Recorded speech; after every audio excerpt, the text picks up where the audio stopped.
Selamat datang di kelas Sustainable Finance atau Keuangan Berkelanjutan. Perkenalkan, saya Doni Abdul Khalid.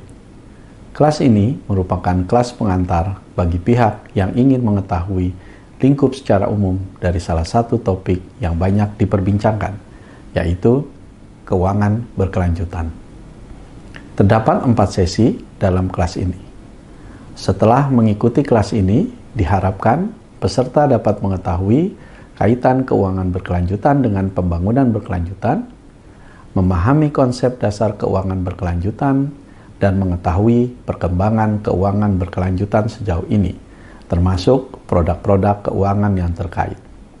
Untuk sesi pertama, peserta diharapkan mampu menjelaskan bagaimana keuangan berkelanjutan bisa mendukung tercapainya pembangunan berkelanjutan. Semoga bermanfaat.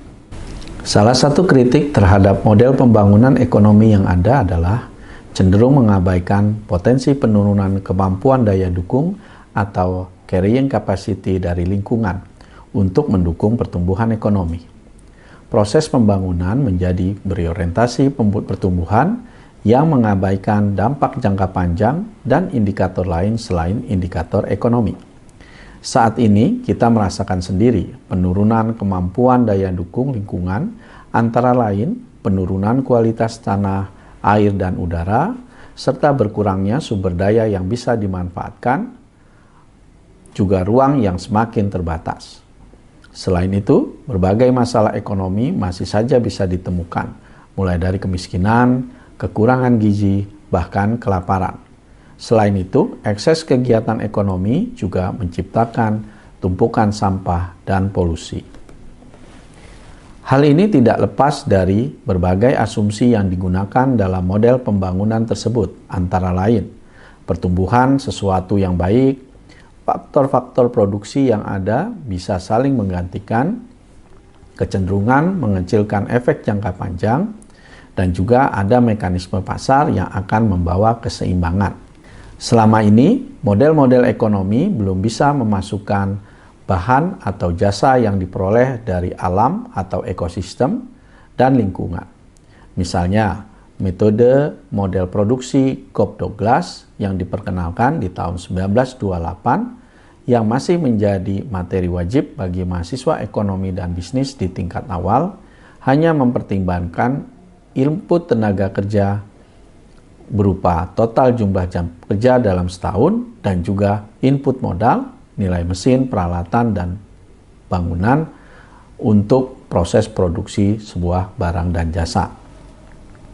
Selain itu, meskipun dalam ilmu ekonomi dikenal konsep eksternalitas, yaitu sebuah tindakan ekonomi bisa memberikan efek juga terhadap pihak lain yang tidak terlibat dalam keputusan atau kegiatan ekonominya.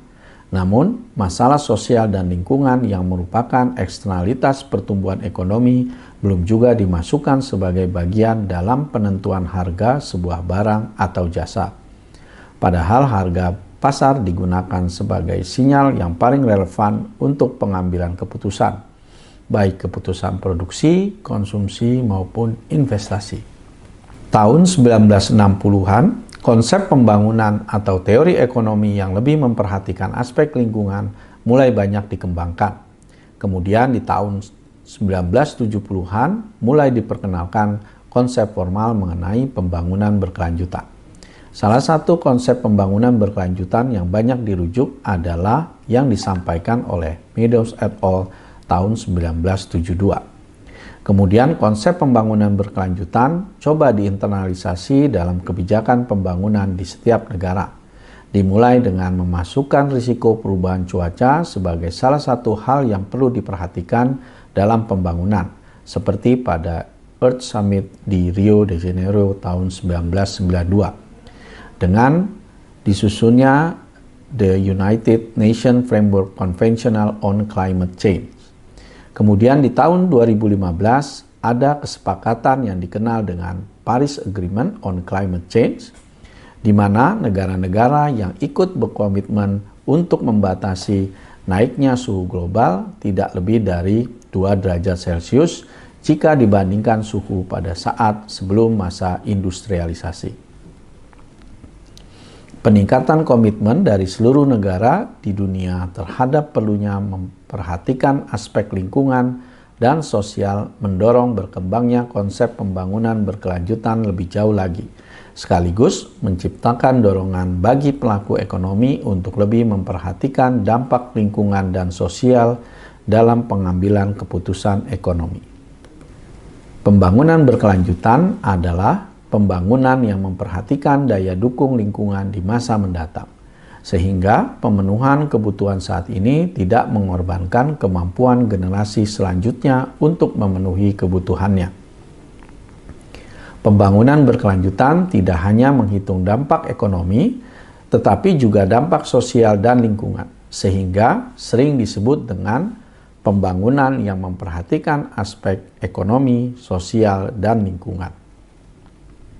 Tujuan dari pembangunan berkelanjutan adalah pertumbuhan ekonomi yang cukup untuk mendukung kebutuhan masyarakat yang semakin sejahtera, dan lingkungan yang tetap terjaga kualitasnya. Pembangunan berkelanjutan diharapkan tercapai jika aspek sosial dan lingkungan juga masuk dalam proses pengambilan keputusan ekonomi. Misalnya, melalui diikutsertakan dalam analisis manfaat dan biaya, atau dimasukkannya eksternalitas negatif bagi lingkungan dan sosial pada harga sebuah barang dan jasa. Salah satu upaya mewujudkan pembangunan berkelanjutan adalah dengan memasukkan aspek lingkungan dan sosial dalam pengambilan keputusan investasi. Sehingga diharapkan keputusan investasi yang diambil juga memperhatikan apakah proyek atau kegiatan ekonomi yang dipilih tidak hanya diterima berdasarkan hitungan ekonomi, tetapi juga diterima dari aspek sosial dan lingkungannya. Upaya tersebut dilakukan dengan mendorong peran aktif sektor keuangan, baik pasar keuangan maupun lembaga keuangan, memfasilitasi pengambilan keputusan yang memperhatikan trade-off antara dampak ekonomi, sosial, dan lingkungan dalam pengambilan keputusan. Jika melihat data yang disampaikan oleh World Economic Forum, dalam 10 tahun mendatang, risiko lingkungan menjadi risiko yang paling banyak diperhatikan oleh seluruh pelaku bisnis. Hal ini menunjukkan adanya kekhawatiran terkait dengan kondisi lingkungan di masa mendatang. Adapun definisi dari keuangan berkelanjutan adalah proses pengambilan keputusan keuangan seperti investasi dan pemberian pendanaan yang memperhatikan 3 faktor berkelanjutan, yaitu ekonomi, sosial, dan lingkungan. Sehingga di jangka panjang diharapkan adanya peningkatan pada aktivitas ekonomi yang berkelanjutan. Fungsi sektor keuangan penting dalam perekonomian karena memfasilitasi terjadinya transfer dana dari unit surplus ke unit defisit yang memiliki berbagai fungsi lain, diantaranya memberikan informasi terkait kemungkinan kegiatan investasi, memobilisasi dana, membantu proses pemantauan terhadap kegiatan investasi, memfasilitasi proses manajemen risiko, dan membantu terjadinya transaksi keuangan. Peran penting keuangan berkelanjutan untuk memasukkan unsur risiko lingkungan yang diyakini semakin membesar di masa mendatang. Keuangan berkelanjutan bisa dimulai dengan melakukan penyaringan kegiatan investasi berdasarkan profil risiko, material proyek, ataupun perusahaan dalam 3 dimensi berkelanjutan, yaitu ekonomi, sosial, dan lingkungan. Serta mendorong kegiatan investasi yang diidentifikasi berdasarkan potensi nilai tambah dari aspek sosial dan lingkungan yang signifikan. Keuangan berkelanjutan diharapkan bisa mengurangi investasi pada kegiatan yang berdampak buruk bagi lingkungan dan menambah jumlah investasi pada kegiatan yang berdampak positif pada lingkungan. Demikian untuk sesi kali ini.